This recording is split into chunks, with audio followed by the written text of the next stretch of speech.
قدر وہ ہوتی ہے جو کسی کی موجودگی میں ہو، جو کسی کے بعد ہو اسے پچھتاوا کہتے ہیں۔ محبت اور دوستی، یہ دو چیزیں ہر طوفان کا مقابلہ کر سکتی ہے، مگر ایک چیز ان دونوں کے ٹکڑے ٹکڑے کر سکتی ہے، اور وہ ہے غلط فہمی۔ زندگی میں ملتا تو بہت کچھ ہے، بس ہم حساب اسی کا رکھتے ہیں جو نہ مل سکا۔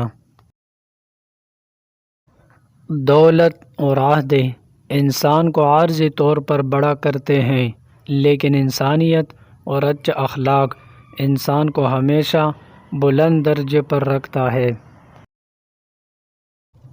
کچھ لوگ مسکراہٹ بکیر کر بھی یہ احساس نہیں ہونے دیتے کہ وہ اندر سے مر چکے ہیں۔ درخت اپنا پھل خود نہیں کھاتے، دریا خود اپنا پانی نہیں پیتے۔ پتہ ہے کیوں؟ کیونکہ دوسروں کے لیے جینا ہی اصل زندگی ہے۔ اگر انسان اپنی انگلیوں کا استعمال اپنی ہی غلطیوں کو گننے کے لیے کرے تو دوسروں پہ انگلی اٹھانے کا وقت ہی نہ ملے۔ لوگ اچھا پڑھنے اور اچھا لکھنے والے کو قابل انسان سمجھتے ہیں، جبکہ حقیقت میں قابل وہ ہے جو اچھا سوچے اور اچھا بولے۔ کفر کے بعد سب سے بڑا گناہ دل دکھانا ہے، چاہے وہ مومن کا ہو یا کافر کا۔ اکڑ اگر انسان کو نہ بھی گرائے تو اکیلا ضرور کر دیتی ہے۔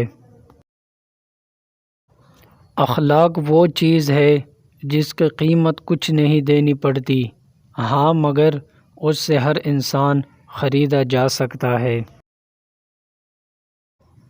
انسان کا دل توڑنے والا شخص اللہ کی تلاش نہیں کر سکتا۔ آج تک سمجھ نہیں آ سکا اپنے بچوں کا پیٹ پالنے کے لیے 12 گھنٹے تک کام کرنے والے کے پاس مسجد میں جانے کے لیے 10 منٹ کیوں نہیں ہوتے۔ غیر ضروری تنقید وہ تلوار ہے جو سب سے پہلے خوبصورت تعلقات کا سر قلم کرتی ہے۔ اگر ایک ہارا ہوا انسان ہارنے کے بعد بھی مسکرا دے تو جیتنے والا اپنی جیت کی خوشی کھو دیتا ہے۔ خوبصورت لوگ لازمی نہیں کہ اچھے ہوں، لیکن اچھے لوگ ہمیشہ خوبصورت ہوتے ہیں۔ انسان تب سمجھدار نہیں ہوتا جب وہ بڑی بڑی باتیں کرنے لگے، بلکہ تب سمجھدار ہوتا ہے جب وہ چھوٹی چھوٹی باتیں سمجھنے لگتا ہے۔ بد کردار دوسروں کے کردار کو اور بے ایمان دوسروں کے ایمان کو ہمیشہ شک کی نگاہ سے دیکھتے ہیں۔ زندگی ایسے جیو کہ کوئی ہنسے تو تمہاری وجہ سے ہنسے، تم پر نہیں، اور کوئی روئے تو تمہارے لیے روئے، تمہاری وجہ سے نہیں۔ ہمیشہ اپنی چھوٹی چھوٹی غلطیوں سے بچنے کی کوشش کرو، کیونکہ انسان پہاڑوں سے نہیں پتھروں سے ٹوکر کھاتا ہے۔